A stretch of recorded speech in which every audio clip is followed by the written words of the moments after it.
Hey there, my name is Angela. Welcome to Life in the UP. This is my channel.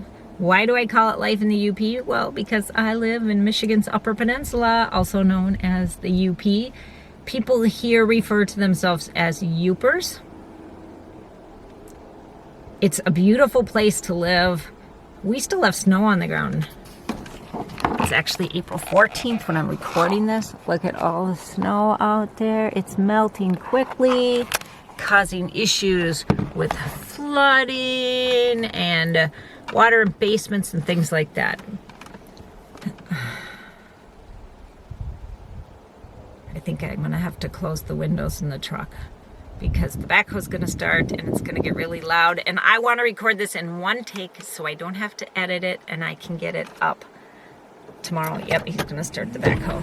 Okay, I gotta shut the windows, but it's very warm today and it's very hot in the truck.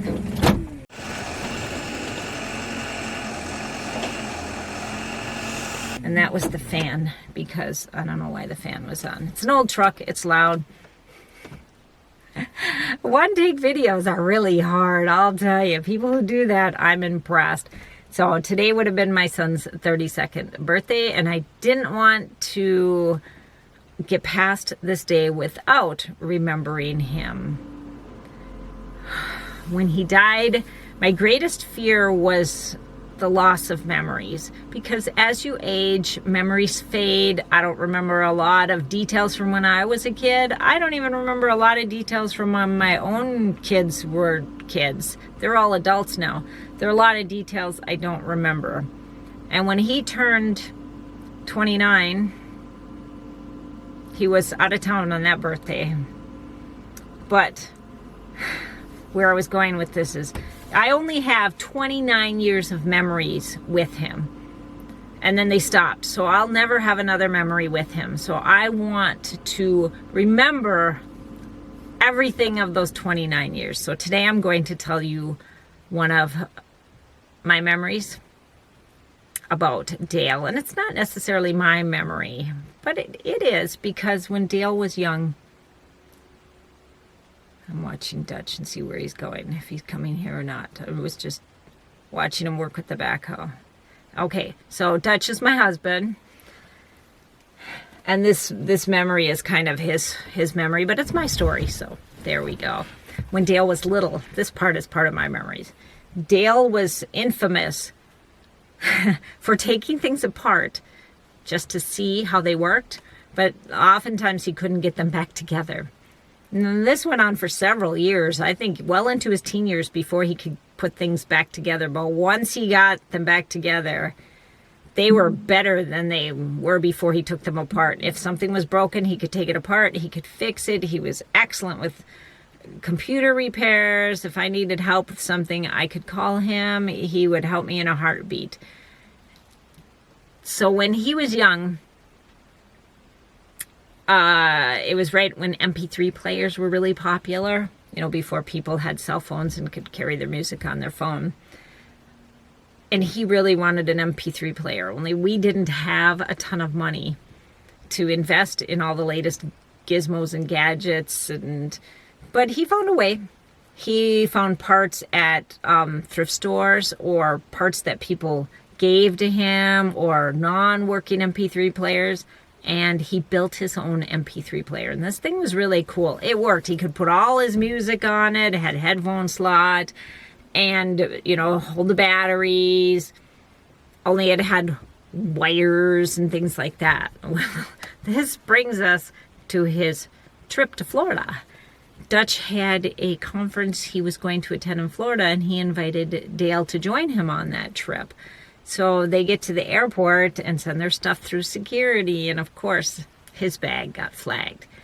And the security person is holding this gadget that's got electronics and wires. And he's asking my young son, he was probably 15 years old, what is it?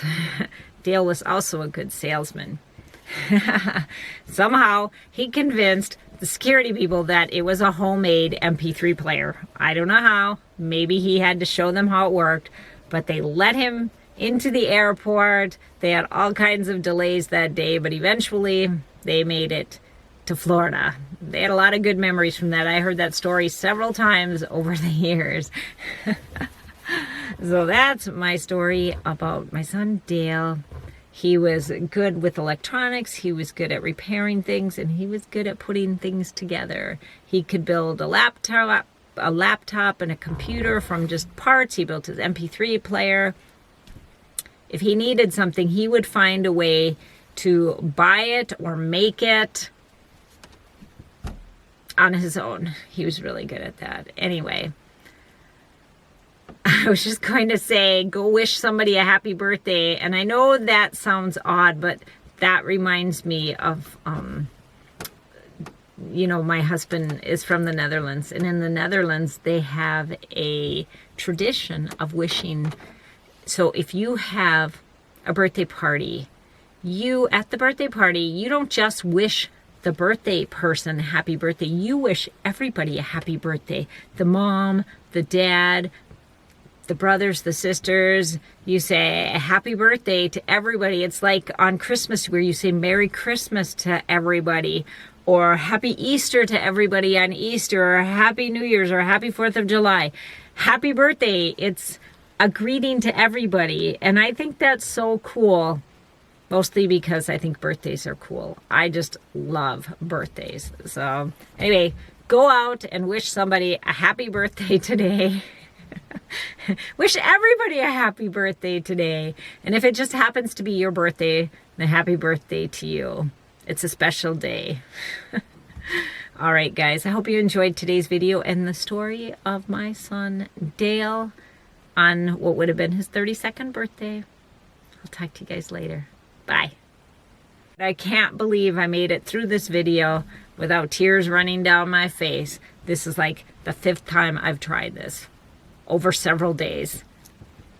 All right. Bye, guys. You see that? Yeah, I see you going all over. Those are really cool swings. I've never seen anything like that before. Sure, we're right I have there. an idea. Can I hold it?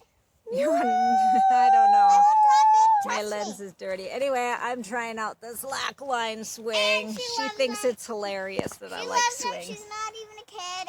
And our animal video might be. Okay, it might be tomorrow. Might be tomorrow. Okay. To be continued.